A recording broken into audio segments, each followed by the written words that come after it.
నమస్తే, welcome to మన ప్రజా వెలుగు. నేను మీ వెంకట్. ప్రస్తుతం మన ఇందిరా పార్క్ దగ్గర ఉన్నాం. ఏదైతే బీసీల మధ్యలో ఒక ధర్నా నడుస్తుంది, బీసీలకు అట్రాసిటీ చట్టం కావాలని చెప్పి టీఆర్పీ పార్టీ అధ్యక్షులు ఎమ్మెల్సీ తీర్మాన్ మల్లన్న ఆధ్వర్యంలో ఇక్కడ ధర్నా అయితే నడుస్తుంది. మాట్లాడించే ప్రయత్నం చేద్దాం. శాలిని గారు మనతో పాటు ఉన్నారు. మేడం నమస్తే. ఏదైతే ఇప్పుడు అట్రాసిటీ బీసీలకు అట్రాసిటీ చట్టం కావాలని చెప్పి ఎమ్మెల్సీ మల్లన్న గారు ఇక్కడ ధర్నా చేయడం జరుగుతుంది, ఎలా చూస్తుంది? ఇది ఇప్పుడు వచ్చేసి బీసీ కోసము అన్న ధర్నా చేస్తుండు.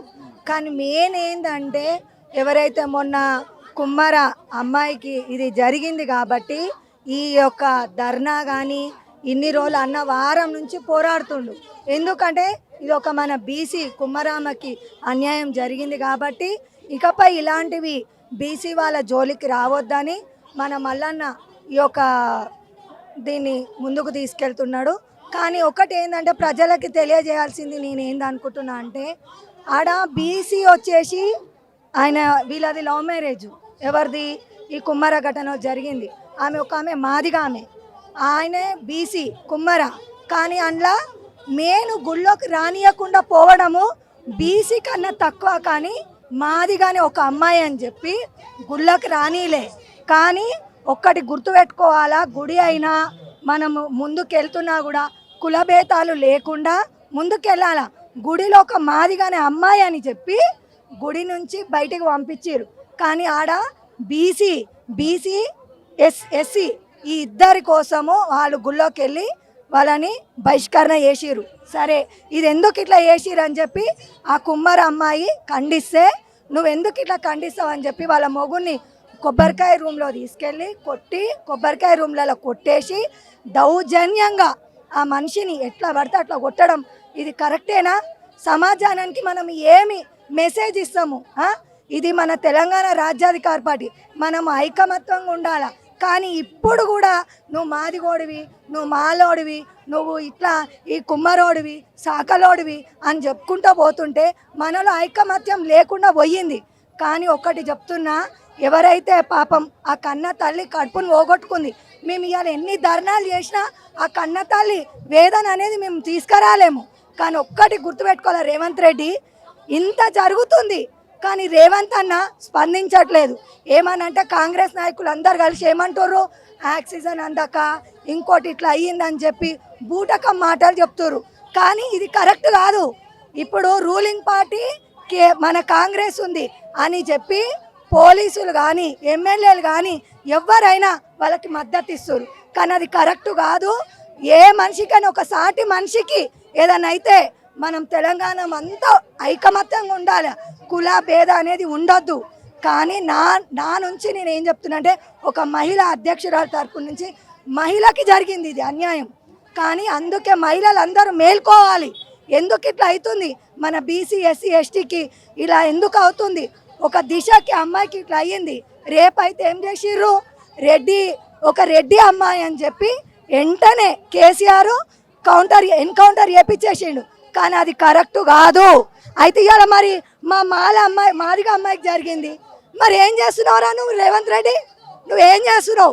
ఆడన్నా కేసీఆర్ గాడన్నా ఆడన్నా ఎన్కౌంటర్ చేయించు, నువ్వు అది కూడా చేసేలేవు. ఏమన్నంటే నాకు శాపనాదాలు జరగవు, నాకేం జరగదు, మంచిగా బొమ్మలాగా కూర్చుంటున్నావు, నిమ్మలంగా తింటున్నావు. కానీ ఇది కరెక్ట్ కాదు. ఆడోళ్ళ ఉసురు తగులుతుంది, ఒక కన్న తల్లి పేగిది. నువ్వు ఇట్లా చేయడం కరెక్ట్ కాదు రేవంత్ అన్న. మేము ఆడోళ్ళమంతా ఏకమైనామంటే నువ్వే రెండోసారి సీఎం కాదు, నువ్వు సర్పంచ్లో కూడా పనికిరావు. చెప్తున్నా కదా నేను. ఇలాంటివి ఇంకోసారి జరగకుండా మా తీర్మార్ మల్లన్న ఇంకా ఇలాంటివి ఎన్నో ధర్నాలు చేస్తాడు. బీసీ ఎస్సీ ఎస్టీ కోసం మా మల్లన్న దిగిండు రంగంలోకి. ఒక్కొక్కరికి అవతల అపోజిట్ పార్టీలకి ఉత్సవడుతుంది. ఇది ముఖ్యంగా చెప్తున్నా కదా. మా బీసీ ప్రభుత్వం వస్తుంది, మీరందరూ తోక ముడుచుకొని బ్యాగులు చదువుకొని వెళ్ళిపోవాలి. ఏదైతే ఆ పిల్ల 2 నెలల పసికందు చనిపోవడం జరిగిందో, కొంతమంది కాంగ్రెస్ నాయకులు ఆ పాపని కన్న తల్లి, ఆ పాప వాళ్ళ తల్లి చంపింది, దీని వెనక కేటీఆర్ ఉన్నారు, కేటీఆర్ 20 లక్షలు ఇచ్చి చంపించాడని చెప్పి కాంగ్రెస్ వాళ్ళు కొంతమంది నాయకులు మాట్లాడుతున్నారు. సొంత తల్లి సొంత కన్న కూతురుని చంపుతుందా? అసలు మరి ఎవరైతే కాంగ్రెస్ నాయకులు చెప్తున్నారు అంటారు కదా అన్న మీరు, అయితే మరి వాని బిడ్డని వాడు అట్టనే చంపుకుంటాడేమో. మరి అయితే ఆపోజిట్ పార్టీ వాళ్ళు వస్తారని చెప్పి ఎవరైనా కన్న తల్లిని మనం చంపుకుంటామా? ఆ కసాయి తల్లి కూడా ఎవరు లేరు అంటే ఎవరన్నా ఉండొచ్చు ఎవరో నోటికి, కానీ ఏ కన్నా తల్లి కూడా చంపుకోదు. కాంగ్రెస్ పార్టీ ఈ టీఆర్ఎస్ పార్టీ వచ్చి ఇచ్చిందనంటే అరే నాయన నువ్వు ముందుకు వస్తలేవు, నువ్వు రానప్పుడు అవతల పార్టీ ఎవడో వచ్చి ఏదో ఒకటి వాళ్ళకి ఆధారు చూపించాలి కదా. మరి నువ్వు రావు, నువ్వు సాయం చెయ్యవు, కన్న తల్లి చంపుకుంది అంటున్నావు. అరే సిగ్గులే నా కొడుక, ఎవడ్రా నువ్వు అన్నది? ఒక కన్న బిడ్డని కన్న తల్లి చంపుకుంటారా? ఈ కాంగ్రెస్ నాయకులది రెడ్డి పరిపాలన.